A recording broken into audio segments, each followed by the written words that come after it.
Hey, Unicorn Nation, Max Finn here with another episode of the Unicorn Perspective. Today's guest, Vinnie Fisher, great friend of mine, and he is the CEO of Fully Accountable. They are the leader in the outsourced CFO accounting finance team space, specializing specifically in working with e-com and digital businesses. We've been doing business with them for a long time, and Vinny's just a rock star. He's just one of the kindest, nicest, most giving and abundant human beings I've ever met. And I'm very thankful to be able to call him a friend. And we just have great conversations. This is one of those conversations where I really, I just wanted to catch up with him, just talk. We didn't have an agenda. You guys know the drill on the show. There's never a pre-scripted question. I don't have a routine I follow. I just let the conversation go where it goes. And we went way over on time today. Probably could have spoke for another hour, but we both had things to do, so we couldn't keep talking and lost track of time. But the conversation goes down a lot of interesting paths. Obviously we covered some basic stuff in the beginning, like, the kind of timing as a business owner for growing, what some of the risks you're dealing with are, how to handle those risks, strategies financially, accounting wise, all that stuff. We cover a lot of those tips and tricks and tactics, but we also talked more on a macro level of what's happening right now in the economy, what's happening with entrepreneurs, with business owners, with society in general, what the impact of what's happening socioeconomically right now. There's so many things that are happening right now. They're going to have ramifications for a long time on individuals and also on our markets, on our foundations, right? On capitalism, on the free market concept, on America as a country, and then obviously every country in the world. But specifically, we spoke about America, our country, and we had a little more information on that, right? And just a lot of interesting stuff. Like, this is a conversation that goes real deep. No topics are off limits. We covered politics, social issues, finance issues, business issues, everything you could think of. We covered on this episode. No filter, no holding back. This is just a great episode, super entertaining. I just listened back to it actually after recording. It was like, wow, we covered a lot of stuff. We went really deep, and Vinny's insights are just amazing. He has so much experience, so much knowledge, and he's such a giver. He doesn't hold anything back. So incredible episode. You're going to absolutely love it. I'll see you in there. All right, Mr. Vinnie Fisher. So what I told Vinny we talk about today is we're going to do about 90 minutes of corporate tax law and just a deep dive. We're going to talk about how to structure your books, how to make sure they're ready for an audit. And so just get some caffeine ready and sit back. And Vinny's now going to take it away for 90 minutes on this great presentation. I could do it, buddy, but I hope our friends want to stick around. I mean, that might get a little dry, and so we lost everybody. I probably lost half the viewers just when I even teased it in the beginning. No, so we're not gonna have that conversation at all unless it ends up there naturally, which I doubt it will. But I've seen you like every time I go on Facebook the last few weeks. I feel like I've been seeing you either with Roland or like sharing content places, because like your expertise and your knowledge and what you've built your career around is hyper relevant right now. Like it's so in need. So I'm curious, like what's been the response from like the community? Because you're so well known in the community from like all this value you've been putting out there. Any stories with people that you've been helping? Any like interesting tidbits you can share there? I'll tell you, when there's corrections, one of the first things that happens, and your agency is going to experience this if it already isn't, is that people want fast track to experts for reduced price. So what we had 60, 90 days ago, this kind of a abundant, maybe blow a little bit of margin and build out your own, that goes away in corrections. And so people want access to us expertise for that, kind of in the outsourced fractionalized sense. So we're just growing. Like, I think I told you before we hit the play button, like there's a line been drawn in the sand, and depending on where you are in that line, it depends on which side of that line you're on. And for us, I woke up literally a couple days after all this started. I told Rachel on our team, I don't want to wake up after this is all done and look like we didn't try to help. So I've been on so many shows. I've been on so many things, literally just having at most points a conversation about a complex subject, not even trying to steer up business. Quite honestly, business comes, and we have a great reputation in the marketplace. I'm not turning business down, but at the same time, I think that us helping people has been the answer to your question was we've been getting a ridiculously good response. And the more we help, the more we get a good response out of it. We have really backed off our marketing message because I felt this like thing in my heart about lament, not guilt, Yep. but lament, like this idea, like, you know what? When we start to open back up, there'll be a time to push the button back down. The marketer in me will. And I almost felt like frozen, but like it wasn't the right time. And so now that business is opening again and the marketplace is moving, my ideas are they're starting to flow again. But for a period of time, I don't know, I not in a negative deficit. I wanted to be a little bit more compassionate towards the people who are on the other side of the line. Maybe. Yeah, I think that was interesting what you were saying. The line, like when we were talking before, and again, I think I've said this like 5 episodes in a row now where I need to hit the record button out of the gate. But I think you and I now worked out a system. So I think thanks to Vinnie, we actually have a system going forward for the records to hit right away. So we're gonna get a lot really good content thanks to Vinnie going forward. But that line analogy where it's just like total luck of the draw. And Yep. you gave the example of, if one of the state governors got up and said, hey, your computer, has the virus and you can't work on, computers that basically get locked away. All these people in our space that are crushing it would be on the total opposite end, right? Like it was just, hey, somebody said these businesses, you got to close, and it doesn't matter what you were doing. You could be the best baker, the best realtor in the world. Like your business went to zero right away. And then you had to figure out solutions of how to, keep things running. But it's just total craziness of how that line's been divided and who's thriving and who's not. And we're having like this health crisis, but we could just as easily be having a cyber digital crisis. Yeah. Like we'd all be like, thank goodness we have local to shop at. It could be the exact opposite narrative. So I've just been like thankful that I think my heart softened to that. Like, no one did anything wrong 60 days ago. And it's like, what would I have done differently? Well, it's easy to Monday morning quarterback and what would you do differently? But just like you haven't done anything wrong, I think we got to be really careful to act like we did everything right. And so, I actually, some really cool things have come out of this for me. I really am developing a workout schedule for myself. I'm like really dialing into my routine of my physical dedication. Like maybe it's because I'm approaching 50 and I'm like, or something. But I'm actually quite thankful that I'm working on that. And my team, like we have a big team. My discussion points with my executive team have become more mature. And even us, we've realized things that are add-on that in abundant times we were looking to pick up work, and we've been able to simplify our message. So a lot of good things have happened, but when we sit around 25 million unemployed, we also have a lot of unfortunate things happening during this very hard time. It's an interesting time. How you doing? Things are. We talked about this a little bit before. It's a weird place to be because you have, like you said, so much just pain across the world, right? And then you have personally, different people are doing well, for no real reason other than they just got lucky, like you said. And I'll get to actually how I'm doing, but just what's interesting about this is like people are saying you could have prepared more as a business. But black swan events like this are interesting because there really is nothing like 2008, 2009, right? You can put some blame on individuals because that was a financial issue. So, hey, if you were making $30,000 a year and you bought $1 million house, right? Because you had zero down mortgage and they did no credit check and they said, just sign here. And then like, there's some responsibility.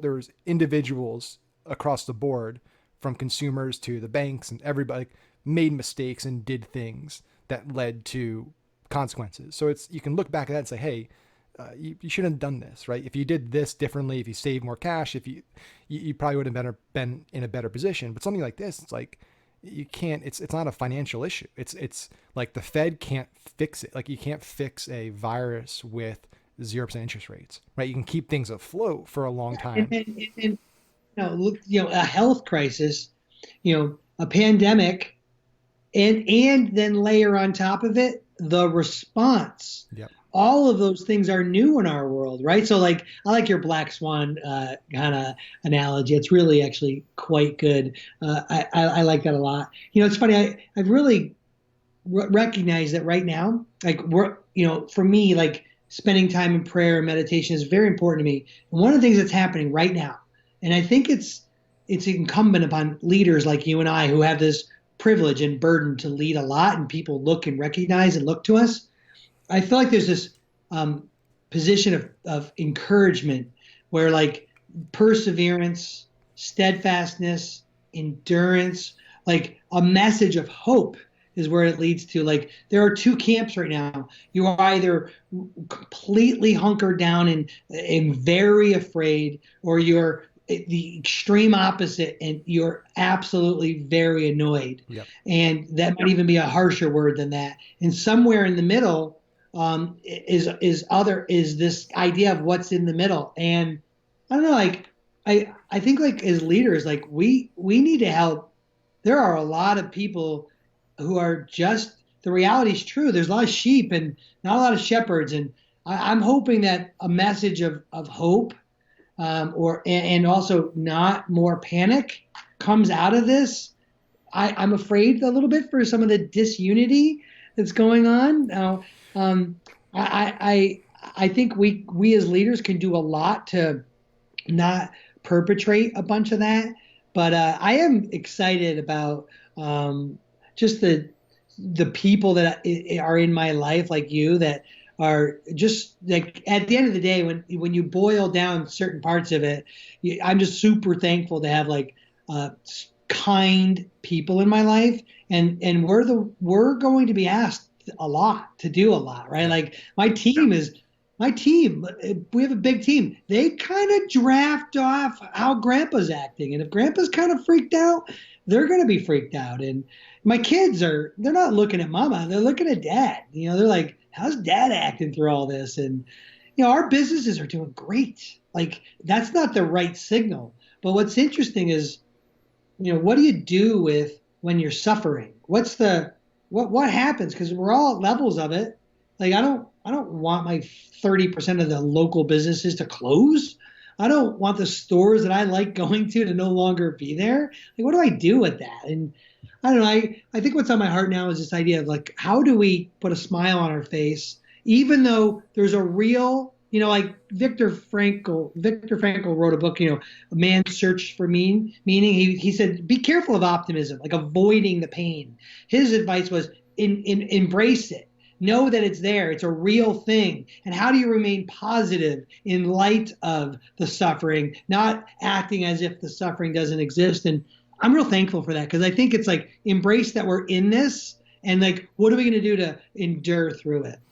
Yeah, what I find it's totally true. You have this very, very polarizing place that we're in, and we were already kind of in there politically, and it's gotten worse. And it's interesting. Initially I thought, hey, this is something that's impacting every single human being on the planet in some way, regardless of socioeconomic status, race, religion, gender, sex, anything.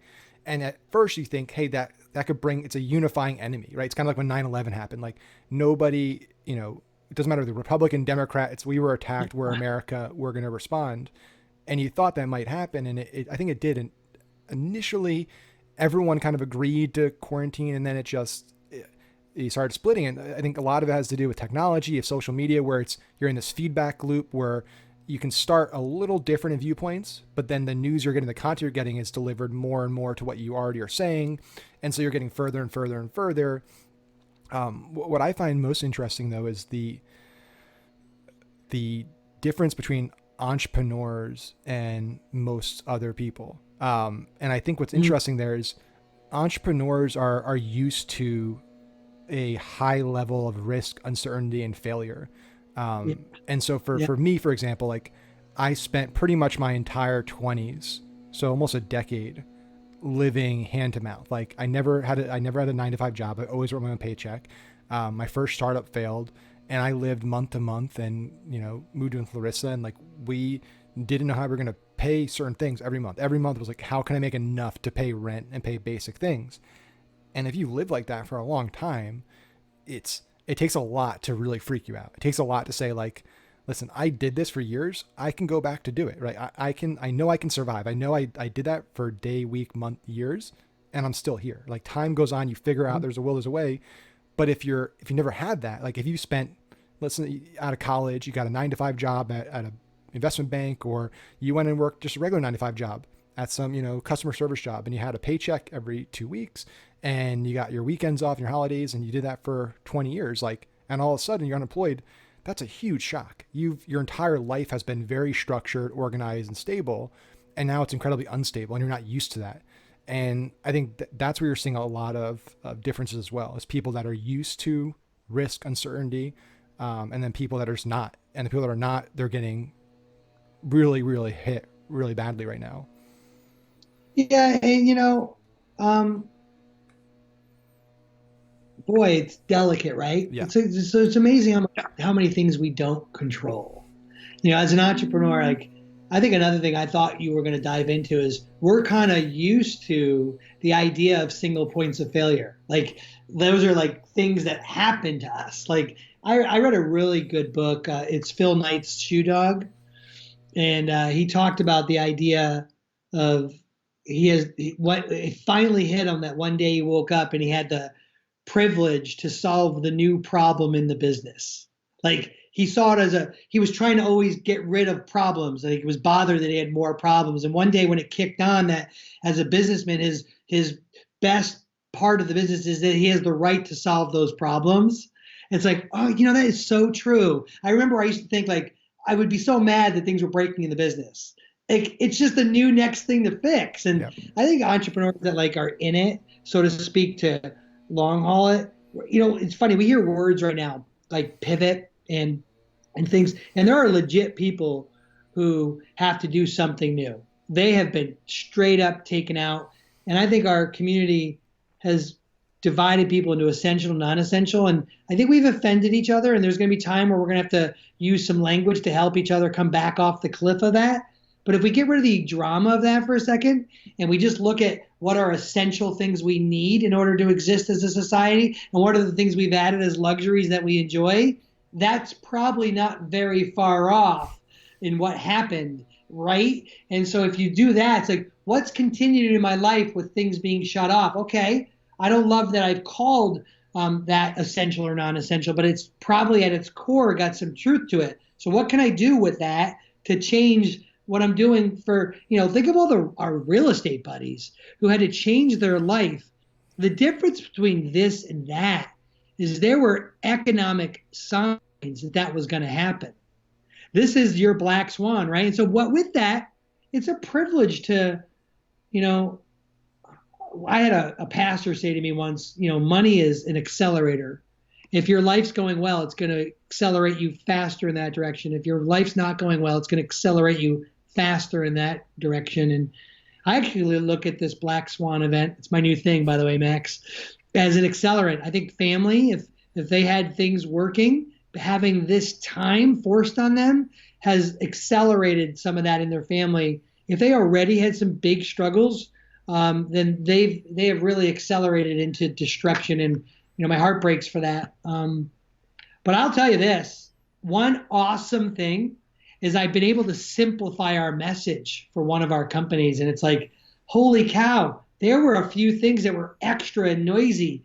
And I've used this time to go into that little marketer in me and work on stuff. And so I'm excited about that.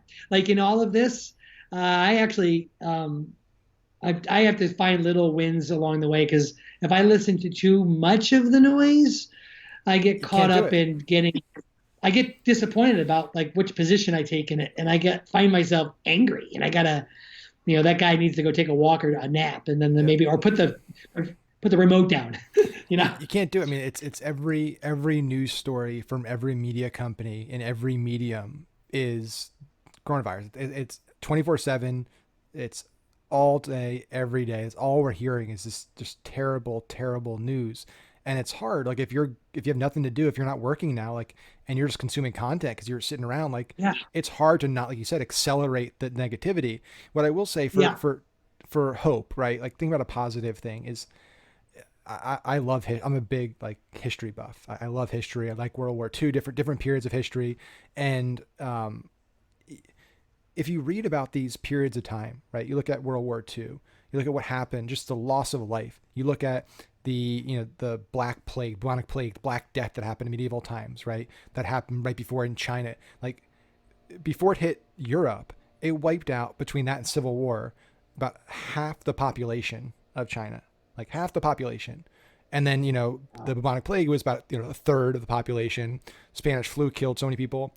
Like you think about just even empires, like the Roman Empire, right? You had the one of the greatest, most iconic empires in history doesn't exist anymore, right? I'd imagine if you were a Roman during that time when things were, the empire's falling, you're probably thinking the world's ending, like the world's over, right? My world's over. Or you live back when half the population in China was decimated, or these different periods of time where there's just so much pain. What's amazing about people is that we persevere, and there's always another day. There's never been, it's history for a reason because we're here today. So there's always a tomorrow. There's always something to work to. And I'd say that up until a few months ago, like just compared to living for hundreds, thousands of years, we're in the best place ever. We're the most prosperous. We have the best health, the best everything, right? Best technology. So even we had these things, but we move forward, and we had, periods of boom, and then we had the Great Depression, then we had periods of boom, and then we had another thing. And that's kind of the way the world works. It's kind of the way governments work, economies work. There's going to be great times, there's going to be bad times, and there's going to be then great times. And so I think it's important to look at, like right now, yes, it's probably going to be pretty bad for not just another few weeks. It's probably going to be pretty bad for a lot of people for maybe a year, maybe 2 years, right? Until there's a vaccine, until there's some real changes. There's probably going to be industries that like never recover. Like I don't think the cruise industry is ever going to be a thing. I just don't think anybody's ever going to get on a cruise ever again. I think the airline industry is going to look very different. I think hospitality is going to look very different. But there's going to be whole new markets. There's going to be a whole new areas that we can't even think about right now because we didn't need them. And we live in a free market world where when there's opportunities, there's people like us that, capitalize on those opportunities and start new businesses and new industries and new markets. So I think it's just important to think about that. Start to get I think once you start having kind of a recognition of dealing with panic of the unknown, and then people start to maybe back away from a higher level of panic. When television was created, I think humans are meant to congregate. Like I think we are. Like the Colosseum's an example, historian to a historian, of something where people were together. And I think if it wasn't true, when TV was created, our stadiums would be empty. And so I think actually that once we start to find a way to come out the other side of this, regardless of how we got in or how we reacted, when we come out on the other side of this, I believe we're going to dive into very human things, and the masses will go into more of a new part of it, and this will become a thing of our past. What's interesting, and I think needs to really be recognized, I think human nature will fall back in, but I think things have changed. Like if you look in our industry, direct to consumer, which if you had tracked out the trends of what was going to happen, they were saying by 2024, 2025, we would be in the 25 to 30% range of D2C off of the internet versus retail. Well, that might now be the end of 2020. We might be in that. So we might have accelerated 4 or 5 years of the way we conduct business. I think there are going to be massive changes, but I think the $100 million cruise ship is going to, I don't know if I don't think it's going to go away. I think it's going to somewhat fill right back up. I think the second you give Cleveland Browns fans the right to go back to a football game, that sucker going to fill right back up. Like one of the reasons I say that is because we're just living in this unknown. But once we start to come on the other side of the unknown, we didn't live through Spanish flu and 50 million people died, or yep. I mean, some just awful numbers. And as this starts to play itself out, human nature will kick back in, right? We're 60 days in and some people are losing their minds already. Like it'll be interesting, but I'll tell you, if you can't stop as an entrepreneur and recognize that we have had a 4 or 5 year acceleration of the digital community. They just came out with a study this morning about people working from home, and they opened up one from 5 years ago, and a study was done 5 years ago. What do you think employers rest the likelihood of letting people work from home? And it was like 18 or 22%. Today's study was like 61% success rate of working from home, and only some manufacturing, some retail, and some hospitality skewed the answer or would have been higher. And so it's just interesting now, like here I am with a hybrid company. I'm like, I'm letting people work from home. And if I'm going to be honest, our people who work from home are more productive than the ones who come into our offices. Yeah, it'll be interesting to see how when people are allowed to go back, companies decide to handle that, right? Because you have these companies like Goldman Sachs has almost their entire company working from home. Think about that. You have like a company that has probably some of the most expensive real estate in the world, and they have everyone basically working from home. And guess what? The business is still running. People are still trading. People are still making investments. They're still doing advisory reporting. So it'd be interesting to see, hey, if we're spending $100 million a year on commercial real estate for our company, and guess what? All of our employees can actually work from home. Do we just say, like, let's try this for a little longer and see how it goes? Do we have, we'll downsize significantly and we'll still keep some offices for, events and meetings and board meetings and all that stuff.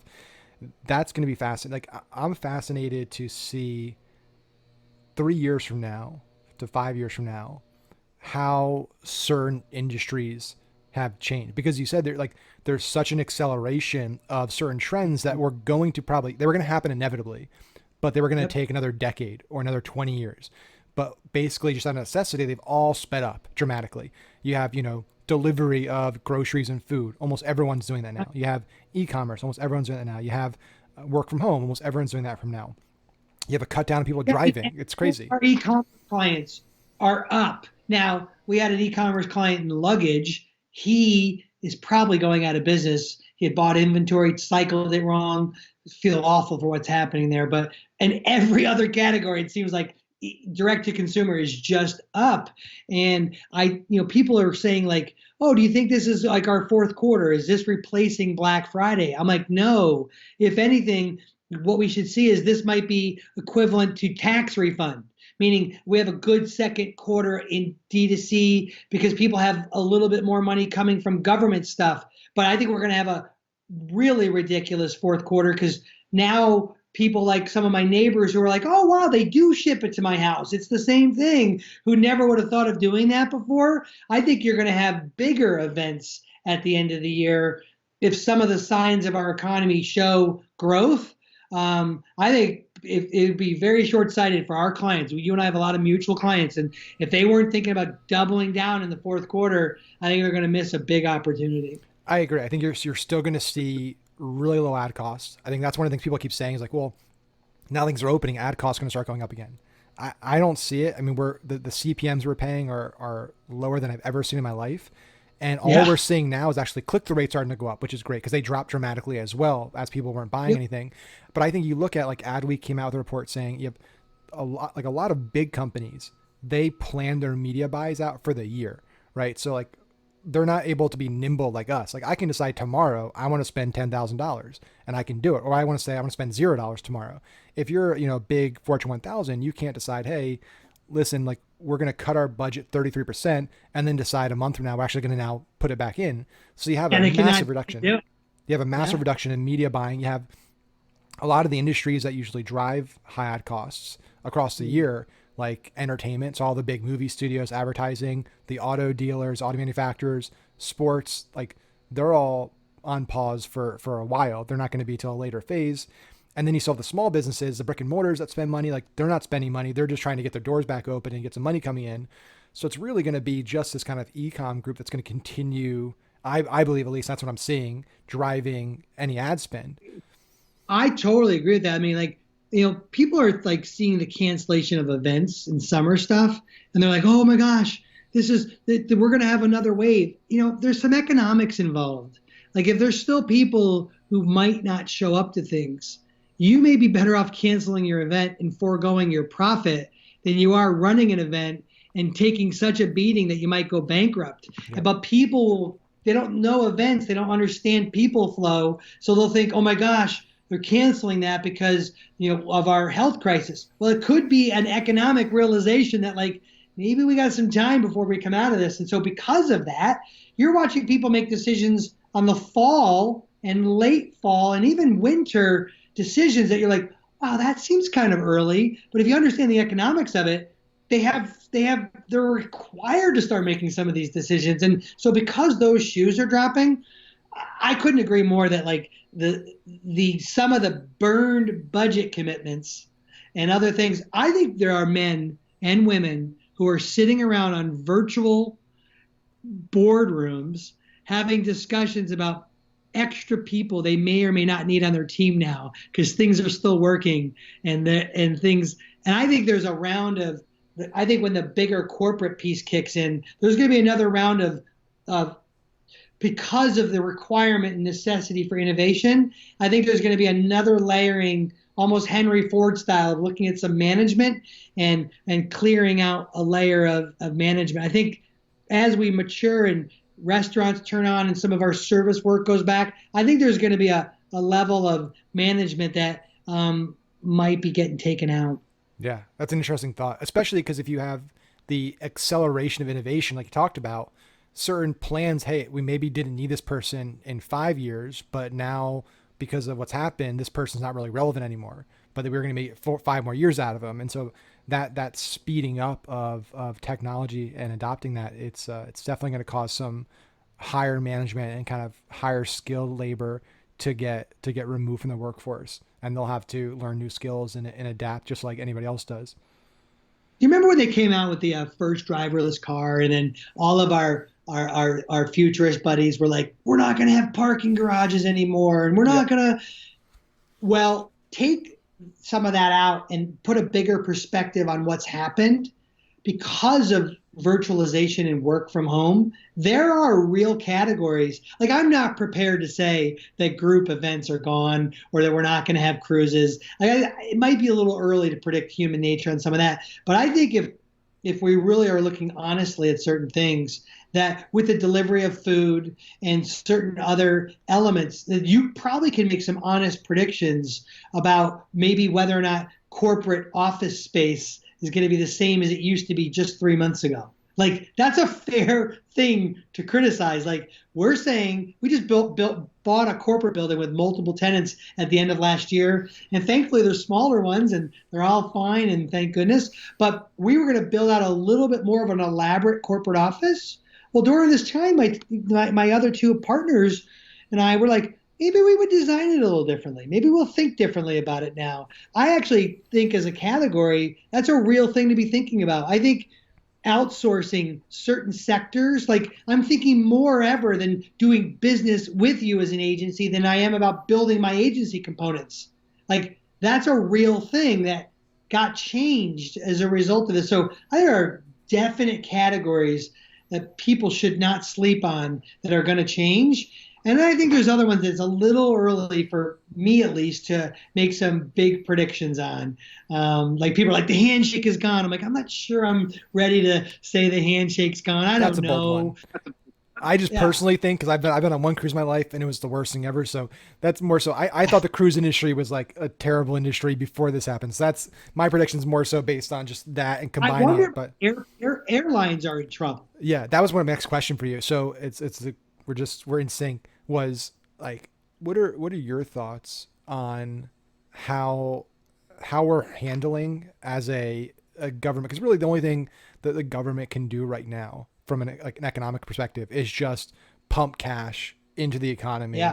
and keep interest rates super low and force banks to lend money, which they never do, but they can try that, and they can buy mortgage-backed securities. They can back a lot of institutions that give out mortgages and auto loans and stuff. They can do that. But what's been interesting to me is like this too big to fail thing. And I know that was a big buzzword in 2008, right? The too big to fail with the banks. And back then I was on the side of like, I did agree with that. So I think if you really read about what happened in 2008 and just how interconnected all these financial instruments were and how close we were to like total economic collapse, like literally it was like a 1 or 2 day window. If you like follow, like Yeah. read about what Hank Paulson did and Bernanke and all those guys, like, I or read some. I read some of that. Yeah, yeah, and watched some of those documentaries. We were yeah, close, we man. were We were very, like, very close. And yeah, so I understand from there's certain perspectives where there's just a domino effect, yep, and just how dependent everything is on like banks you need to have. Like it just at a certain level, it's hard to replace a massive, multi-billion-dollar bank. There's certain things like airlines where part of me is now like, hey, you've generated record profits for a decade. You use like 90% of the buyback stock instead of, putting in a rainy day fund. If you had just saved more cash, you probably wouldn't need any money right now instead of buying back stock. And, should we just hey, if it's just a terrible thing that's happening. It's happening in pretty much every industry. Do we let you just fail? And from a true free market perspective, hey, if you can take big risks and get big rewards, you can also, on the risk side, you can lose everything. Right. And if people need to fly, there's going to be people that provide, low absolutely. cost airlines. So I'm curious, like what your thoughts are. Is there a line for you where it's like too big to fail? Or do you think now it's just, hey, like we should have a more true free market system where it's just, hey, I don't care if you're a $1 billion company, you made some bad bets and you got a bad roll of the dice and you're out of business. Cause I'm more in that camp. I used to be more in like hey, there's some companies that are too big, but now after this, it's part of me's feeling more like let them fail. And then if people need to fly places and that's enough demand, there's enough demand, somebody will create a new airline and it'll be more efficient and make more money and be a better run company. Yeah, I think about economies of scale, inertia, and efficiencies, and then I have a couple just things where I'm old enough to have watched some cycling of this. There are 480,000 small businesses created every year. There are predicted 100,000 that are never going to open as a result of this. 53 cents of every dollar every day in payroll is spent through small businesses. But the correlative side of that is that means somewhere close to 47 cents of every dollar is spent in big business to payroll the other side. Every day we don't have big businesses created. So under this idea of inertia, like a something in motion, staying in motion, and I think about the idea of the economies of scale. Will we be more efficient fixing and bailing out Delta, or letting Allegiant try to earn its spot in the place? And then when you look at that and you say to yourself, wait a minute, look at all the regional carriers and people. I if you watch just what's happening in North America and all these things about payroll protection and certain stimulus things, in every situation, as a small business owner, we are typically left to fend for ourselves. Yep. Because in a free market society, we're the ones the most nimble to get whacked as well as to cycle back in. The big ones, and this, I don't know about how I feel about this idea about too big to fail, but since we've allowed enterprise to get so big, and as a society as a whole, we've relied on certain things like the coordination of global travel. Well, then as a society, are we better off making sure that that doesn't completely break? So that if you and your lovely bride want to go spend the weekend in Paris, like, is Allegiant going to step up in the next 2 years and pull that off? Or are we actually better off investing in keeping that there? Now, I recognize the difficulties in that comment, but boy, I'll tell you, I was sitting on the couch last night. Deb and I were literally having this exact conversation. I said, the efficiencies as well as unfortunate aspect of the small business side of the equation, it's still, when people say shop local, well, that's half the equation. Like, what about the other half? And but which one can take the hit and come back out of it? Well, if 480,000 businesses are created and we're only going to lose 100,000, will the market be efficient enough to clear out the ones that maybe should have been cleared out?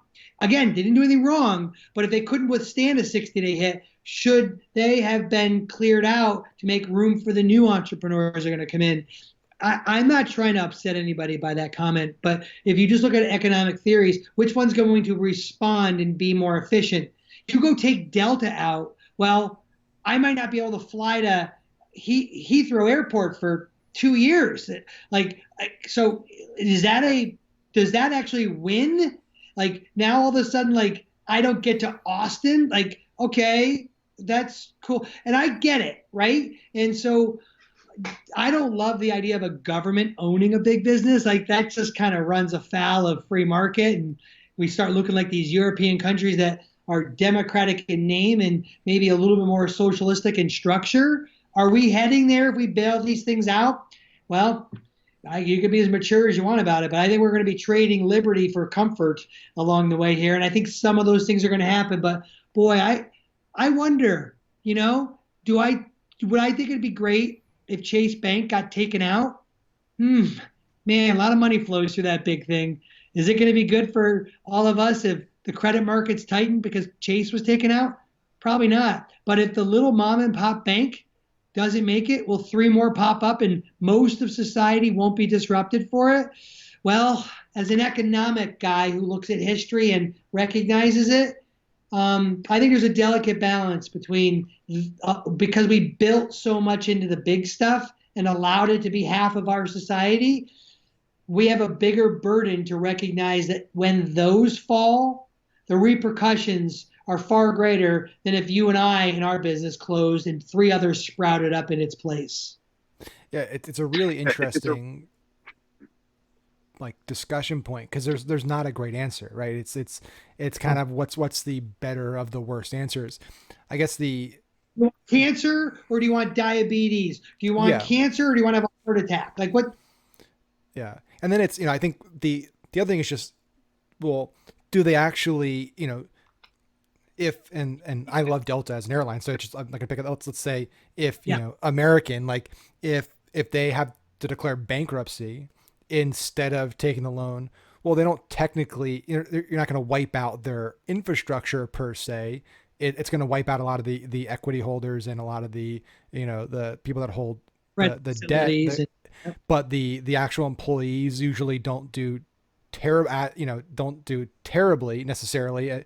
I mean, it's not great for anybody, but there's protections in place, and then somebody comes in that can acquire it and then get it back up. So it is interesting to think like, hey, if 2 of the airlines or 3 of the airlines had to declare bankruptcy, do we still lose all of that? Or is it just, there's a, change of ownership and a lot of restructuring and, I don't know, because it's obviously never happened. It's like, it's not a thing that happens all the time. Well, in World War II, there was a recognized enemy, and people were, as a community, through the hardship of loss, we saw the casualties that came along with it, and you accepted some of that. This enemy is a little different. It's so personal in nature. There's no like, how do you common bond around this? So the losses of hardship in war is different, right? It's, I was born during a pandemic. I just kind of realized actually in the 69 and 70, there was a pandemic, and everyone's been joking about like my mom was at Woodstock during a pandemic. It's actually true. And, it's just, these are things we go through. Watching how the world, something like 185 countries have made some significant decision in order to address this. I think both small and big business are going to take equal hardship. And I think in some cases, we're going to be better off bailing out small. And in some cases, we're going to be better off bailing out big. And I don't know if there's right or wrongs. I think the idea of global travel, interestingly, in the United States, I remember about a couple of years ago reading about this. There was this idea of corporate mavericks. You'd live in Cleveland and you might spend your Monday through Thursday working in Chicago, but you didn't move your family because the plane allowed you to telecommute, or kind of like commute via the plane. Yep. Well, that stuff is ever present and real, right? And so it's interesting to see what's going to come on this, like what burden is going to be placed on, how to isolate, or whatever the words we're going to use for socially distancing in making planes work. Because I think it's going to be more, that is going to be like, how do you make the economics of a plane work when you take a third of the seats out? Yeah, it's the exact opposite of what they've been doing for the last decade, which is cram more seats in. They've had consultants that help them get more people on a plane. Yeah, so we've made it so feasible to get to Chicago from Cleveland, but if you take a third of the seats out, well, maybe we're driving to Chicago now. Now all of a sudden, more local people. We're not having this corporate maverick. That could be a good or bad. I guess it depends if you're the wife of that guy who's making the argument. But there would be some interesting things there. Like if we were to take, I think if we took out the cruise industry, you just took out a category of hospitality that was fun for vacationing. You take out the plane industry, you have changed the way commerce does business. Yep. You know? Yeah, it's a massive change that impacts everything. It impacts everything. Everything. And then I think, the other side, what I started thinking about is like, so we have this discussion now about, companies, where's the line too big to fail? And we get in this place, which is interesting, where we realize companies are too big after they're too big. And we don't really do much along the way, because it's a really hard thing to wrap my head around, because I'm a hardcore capitalist, free market entrepreneur. And so I'm in my bones. I'm like, if you outcompete and outwork everyone and your company grows and grows and grows and you become a $1 trillion company, like you earned, like you competed and you won. Right. And there shouldn't be a cap on rewards, essentially. But then you get to a place where you're at now, where it's like, man, Amazon just owns it's in my theory, like we joke, I sent like a family text message the other night, because there was a discussion with, I don't know if you heard about this, Amazon potentially buying AMC movie theaters. Yeah. And now Amazon has a content business. So now they would have direct distribution to one of the biggest movie theaters in the world, one of the biggest chains. And so it's like, do you end up in a place 10 years from now where it's you're, ordering Amazon pizza on your Amazon phone in your Amazon bed while you're, using your Amazon credit card to buy things. So right now you have, Amazon, Walmart, Costco, basically just thriving, just like they are in the right place at the right time. And they were already Amazon was already growing exponentially and was already continuing to glob, to kind of consolidate and buy companies, get new industries and insurance and all kinds of stuff. So that's an interesting one. And I don't know the answer to that. Like, I'm curious to get your thoughts.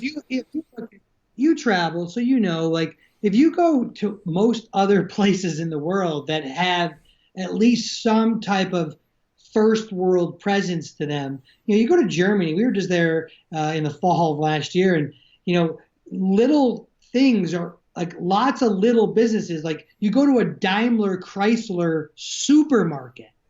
Like in Korea, you go to Kia, you fill in the blank. Large corporations own a lot of different kinds of businesses in the countries.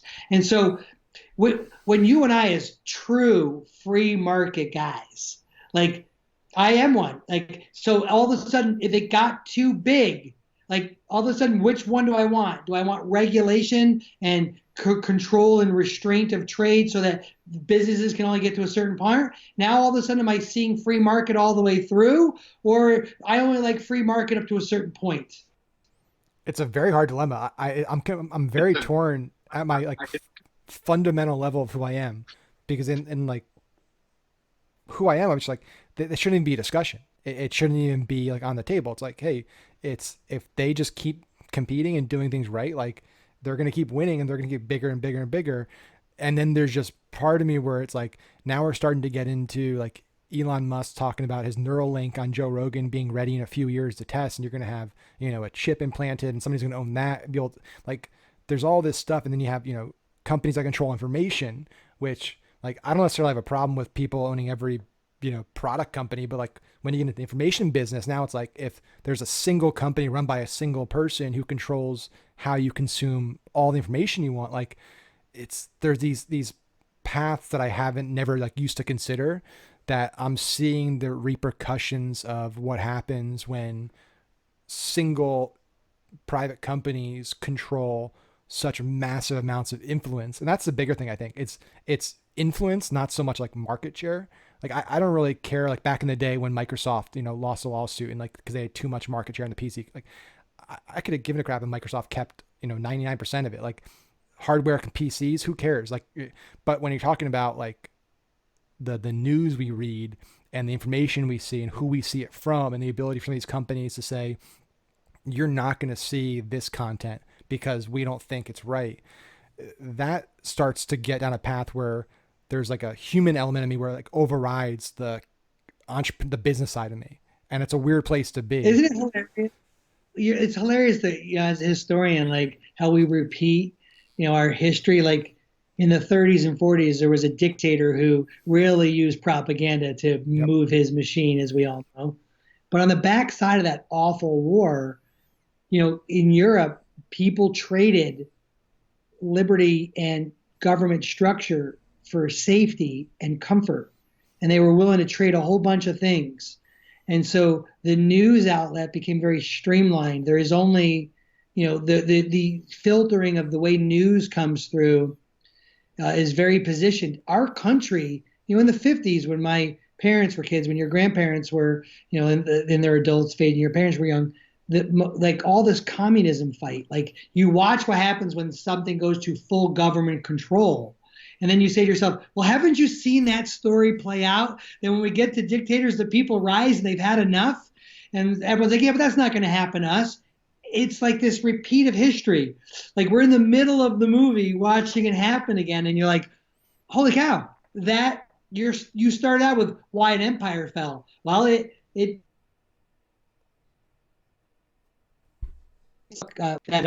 Roy Williams wrote Pendulum about swinging, how things swing. And like Rachel and I from our company were talking the other day about this idea of here we are swinging again back to this very group model where it's got to be good for all of us, or it's not good at all. Well, that's the discussion we're having about big business. Well, is it good for all of us if they're too big? Well, we were okay when they were little big. What line did that change? And it's the same thing with government. We're great when they're little big, but all of a sudden when they're everything, you're like, well, I didn't sign up for that. And I think that's what leads to these big corrections. Like people are like, yeah. I mean, I don't know. We have an interesting time where we're going to have a movement. I think that parts of our Bill of Rights have already taken a hit. And I think a large chunk of our society is going to make an initial point this fall on how they felt about which direction that headed. Forgetting whether or not you think blue, red, green, yellow, you don't think that way. We're going to find out as a societal segment whether or not we were okay with trading in this liberty or whether we weren't okay with it. Like, I think you're going to see a large turnout of people having an opinion about it, which means voting. And I think you're going to see an interesting result. Which one you want me to bet on? I don't know. I'll let you know on the next day. But I think we're going to see an interesting play out come out of this. I agree. And I have a few thoughts and theories about that. But first, like, I forget who I was talking with the other day. It might have been the rest and I just talking about this, where it was like, how crazy, because we were with each other, the mastermind. So we had our mastermind, probably the last event that happened before this, like literally a day or two later. Literally. I flew home. It was like a couple days later. So, it was good. And it's crazy. I was saying, like, could you imagine if during that event, right, we told everyone that, hey, in like a week, every single person in this country is going to voluntarily stay in their house and let them lose their jobs and their businesses for an indefinite amount of time with no plan. And they're going to do it voluntarily. And like, they're just going to stay there for 6 weeks to 8 weeks. I don't know a single person who would have said, yeah, that's going to happen. It's everyone been like, that's crazy. Nobody's going to do that. But it is amazing. I remember seeing like in California, they started doing some, self-isolation, and there was, Oregon and Seattle area and stuff. Yeah. And it's like, that's crazy. They're like quarantined. Like we see movies about that. And then it was literally like snap of a finger. Everybody's in their homes. It becomes a new normal. People are just, everything changed. And it was fascinating as like a marketer, because I'm always looking at like behavior and psychology, just how quickly, how it just took a little bit of fear and groupthink of everyone starting to do the same thing, conforming, to have almost every American voluntarily give away their greatest thing, which is their freedom of being able to leave their house, go to their job, work, earn a living for safety. And like, that just blew my mind, like seeing that. And obviously people obviously now are like, well, I don't want to do it anymore, but everyone did it. Very few people just said like, I'm not going to do it. And not every state had to put it into like, law, or had to kind of tell people to do it out of the gate. It was like a recommendation, and more people started doing it. But yeah, you're right. It's crazy. It's a slippery slope of people going down that way of, hey, I'm terrified. I'm so scared that I'm willing to forego freedoms for security. And that's a trade-off people make. And they're perceived freedoms. It was interesting. We were in Prague, and I love to travel. And so I'm actually feeling this burden, like, man, I hope it doesn't break too much, because Deb and I have a wonderful privilege to travel, and we love it. I'm like, please come back. Please let me travel selfishly. And that's great. I was Travel's in a great. museum, and in the communist Russia regime, 90% of the people were depressed. Do you know, by the way, how many people on regular travel, like percentage-wise in the world? I don't know. Before all this, of course, 10%. What was interesting was what their number one reason for being depressed was their passport was removed.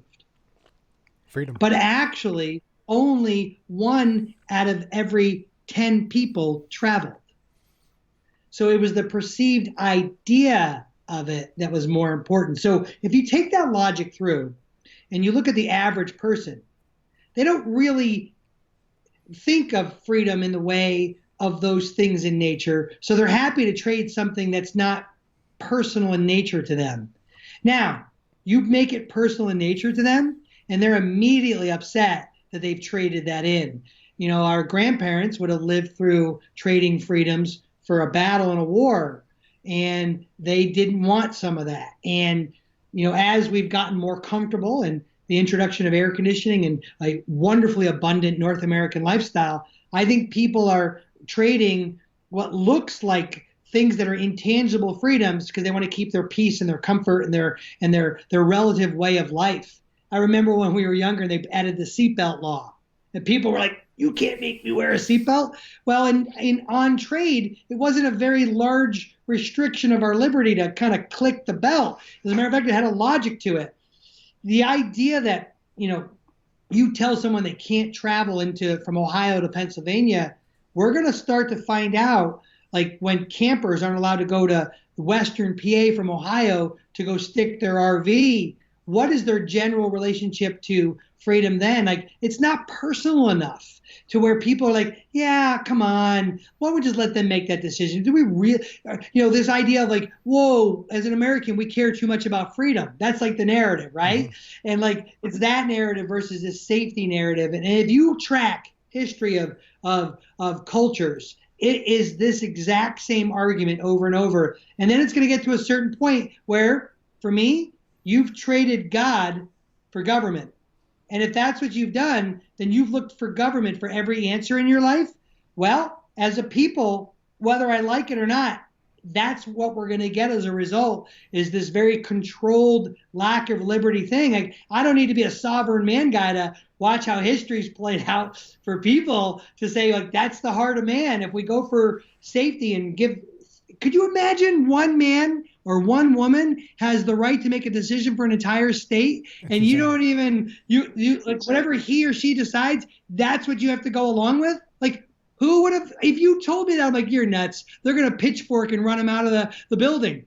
We literally have had one state as of today, Wisconsin, successfully argue through its court system to remove the governor of some of its power. And then the local governments, mayors are like, don't worry, governor, we got you. It's like, what system are we in where the power of the people, well, here is the consequence of where we look to blindly one or two people making a collective decision, and that's just the nature of the world. Like, U.S. is no different than you fill in the blank country. So we're living in a maybe weird, but definitely an interesting time where I think the lawyer in me is like, I wish I could enjoy the popcorn version of this and sit back and watch it. But the passionate person in me, the one who gets like nutty, like I got to be careful because like I have a certain opinion about what I'm afraid of losing. But the lawyer in me watching all these arguments, it's like how intriguing as the marketer watching human nature play out that we're trading so many things and are willing to have control over top of us for keep me safe and just let my comfort lifestyle not change. Well, I think what you also see is like right now, maybe it's changed a little right now, but like for the last like 2 or 3 weeks, most of the people that have been arguing for, relaxing stuff or giving people more choice have been small business owners because Yeah. listen, they don't get unemployment, like, and their business is going under, and entrepreneurs. And then, yeah, people, it's been more on the right than the left that have been pushing for it. And it's typical, more freedom oriented, not to make this political at all. But then I think what's going to be interesting to see is once unemployment runs out, because listen, this like right now we're in an interesting place where if you basically in most states make less than 60K a year, you're making at least 100% of your salary and you're not working. And actually for a lot of jobs, especially like food services, hospitality, basically anybody making like under $20 an hour, they're actually making more money because that $600 a week bump they gave in there. So some people are actually making 200% more than they made and they're not working. Yeah, right. That's why they're getting True. mad when their bosses are getting the PPP because now they got to go back to work and they lose unemployment. So I think what'll be interesting to see is it's easier to, when you don't have a skin in the game, to say, let's play it safe, right? It's easier to say, hey, I'm getting a paycheck every week and I can stay home. I don't have to go out there. When you're a business owner and hey, this has been a business in my family for 30 years and I am going to close it down if I can't get customers in a week. Totally different. It's personal, like you said.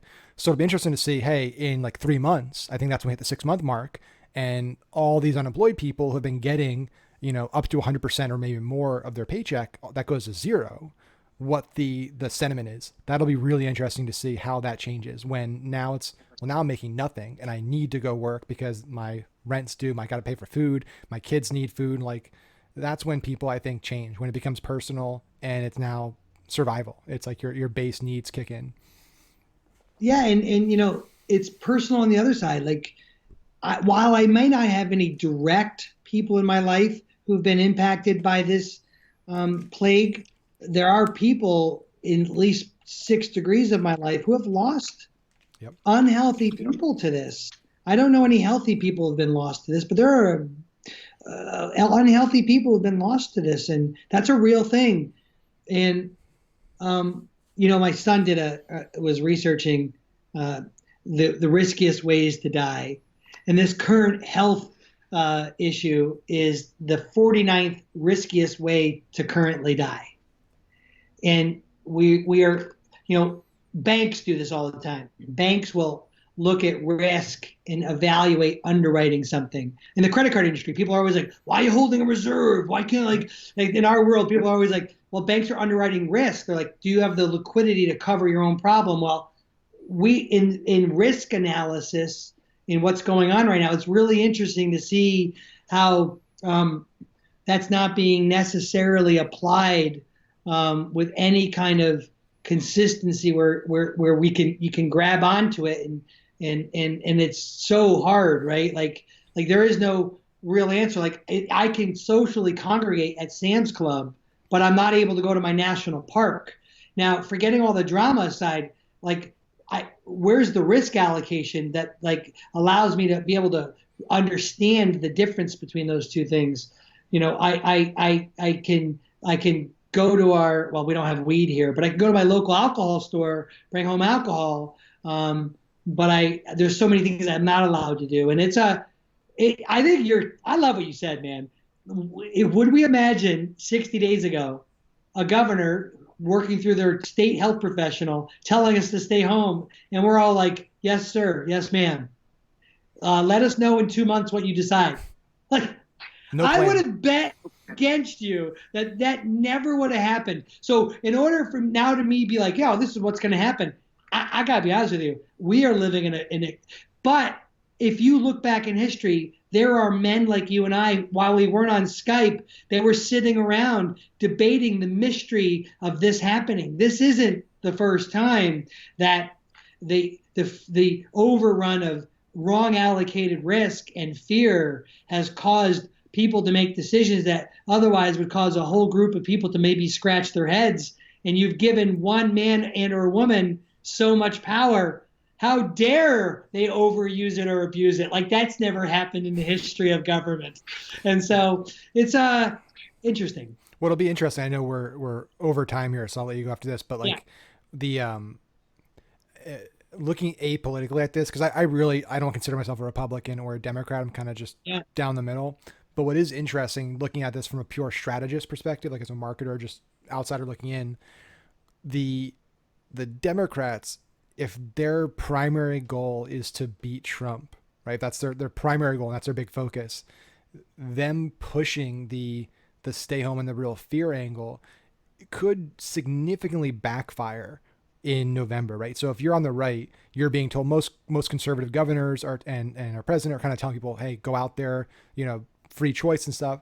So let's say we have a second wave in November and you have two parties, and one party's been told for months, go out, freedom, support, and the other one's been saying, hey, fear, stay home, stay in, don't go anywhere. The turnout's going to look really different. And that's going to be, this election is going to be fascinating for a lot of reasons. I agree. Yeah. I agree with you. I think the duplicity in the message is what's interesting, because I think there's agendas on both sides, and I look at both and I say, each have their own dents in it. But if a Democratic movement that's currently the kind of the culture of this Democratic Party is kind of big government, lots of control, well, then you would have put this message out that government can make all the best decisions. So if you're going to follow that message all the way through, then you would have thought that message would have been a message of the people. See, we got you. The reason why we're back to work is because we got you back to work. By polarizing the people, like a funny thing about like kind of government control is you're supposed to back your way into it. You're not supposed to like force your way into it. Like if you watch anything in history, you got there by like being a party of the people, and like you didn't get there by like kind of force. If anything, that's the when you lose. So it'll be really interesting to see. I think you're really spot on that the general proletariat could backfire on that strategy, because taking out the president is the agenda of one party. The agenda of the other party is to keep him in office. Well, the funny thing is the real battle going on is free market versus large government. That's actually the actual battle that's going on. Yep. What's hilarious is because since that's really the battle that's going on, large government can't help itself but act like controlling, because that's what it wants to do. Yep. So I think when a frog's left to be a frog, it's going to hop. And so the strategy, while it's looking weird to you and I as like strategists, like, well, wouldn't you have manipulated your way into be a party of the people? It can't help itself. When a frog's asked to hop, what does it do? That's so true. So it'll be interesting to see. We need to do this again and schedule more time, because some of these conversations I have, like, I'm like, we could chat for 2 hours and catch up. I know that's why Rogan probably does it the way he does it, because he's like gets in these great conversations and well, Max, what's funny about the whole thing is, if you ask me in my selfish sense, kind of big government control lockdown, I'm poised to make more money. Like, yep. People are like, oh, you're for this, for that. Listen, like, if I'm going to be in my own little depraved heart for a second, I make a lot more money with a shutdown, direct to consumer, grow this space. But then you're going to have to run up against some other like things. Like, I don't actually trust in government as my ultimate decision maker for me. No, I never have. And so it's going to be interesting. Like, I'm looking forward to conversation too. It's like, I want to encourage people to do one thing, is to critically think and be able to have our greatest gift of this society is to push back and look at something and not just blindly accept it in either direction, might I add.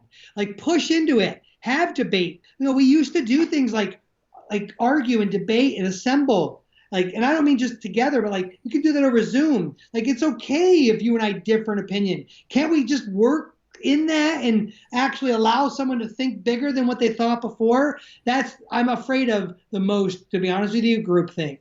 Yep. It's a big problem. And so hopefully there's just, more rational minds and people start having more educated discussions and are able to have free to have those discussions. And if not, at least we get to do it. And Yeah, that's the it's beauty of being an been entrepreneur. great. You can do whatever you want. Love it. So fullyaccountable.com, any place people can go other than that, if they want to learn more, anything you want to plug, give a shout out. So here's something really cool we did during this time. My team woke up and we wanted to be help. We wanted to help. We recognize that as a category, we provide e-commerce accounting and fractional CFO services to e-commerce and digital companies. We're the largest that do what we do, and we're thankful for that. That's our space. That means we're the controller of that entire back office and the fractional CFO. It's what we do. But we also realize there's a lot of people who aren't that. And so we opened up an email, wecare@fullyaccountable.com. If you have a question about the stimulus or you're not sure, our team is there answering questions all the time. If nothing else, go there. We want to point you, help you, push you in the right direction. And we're doing a lot of that. We've been really busy. And if you fall in the category that what we do is a specialty, right now, outsourced expertise is a premium. And so we're not growing by accident. And so you can find me at Vinnie Fisher. You fill in the social handle. I'm there. And so I'm very accessible. And so is our team. Love it, Vinny. Well, we'll definitely do this again. Super excited to get to catch up with you. It's always a blast. And I'll see everyone in the next episode next week. Have a good one. Well, I hope you enjoyed that episode. I know I have a blast with all these episodes. This is something I really have fun doing. This is a passion project for me. There's no real big agenda here, but I've been getting a lot of requests from people that listen to the show, that watch it, wherever they're watching it, for how they can learn more, how they can get into the community, the unicorn community. So I wanted to record this little outro just as a way to tell you more about how you can get deeper into our community, learn more, engage more, build deeper relationships, and all that good stuff. But first, if you enjoy these episodes, wherever you're watching, if you're watching it on Facebook, YouTube, if you're listening on Spotify or iTunes, make sure wherever you are, if you like this, give it 5 stars, give it a thumbs up, give it that like button, wherever you are, right? It's going to be different wherever you are. Write a review and make sure you subscribe so you get the latest episode that drops every week on Thursday. Now, if you want to join our free Facebook group, it's growing like crazy. We now have over 23,000 people in that group. Just go to Facebook and search Marketing Strategies for Business Leaders. That's our free Facebook group. Amazing content in there. We're starting to really build it up and do some cool stuff there. If you want to go further, if you want to invest in yourself, you want to be part of our kind of premium program, specifically to learn advanced cutting edge paid traffic skills, be able to ask me questions on a weekly basis, be able to have me personally review your ads, your funnels, your landing pages, all that good stuff, go to Paid Traffic Training, all one word, paidtraffictraining.com. You'll be able to learn all about that program. It's a monthly program, gives you access to both my Facebook courses, private Facebook group, and again, we do weekly calls where I do a 90-minute call with our students, and they can ask me anything. I share the latest and greatest stuff. I can review, ads and funnels and all that good stuff. I do audits, Q&As, amazing stuff, and that's just $97 a month. It's month to month, no long-term commitment. So if you want to be part of that, paidtraffictraining.com. If you don't, but you want to just be part of our group, go to Marketing Strategies for Business Leaders. That's on Facebook. Just search that. Join our free Facebook group and join the unicorn community. And remember, give it 5 stars, hit that like button, hit the subscribe button, and I'll see you on the next episode.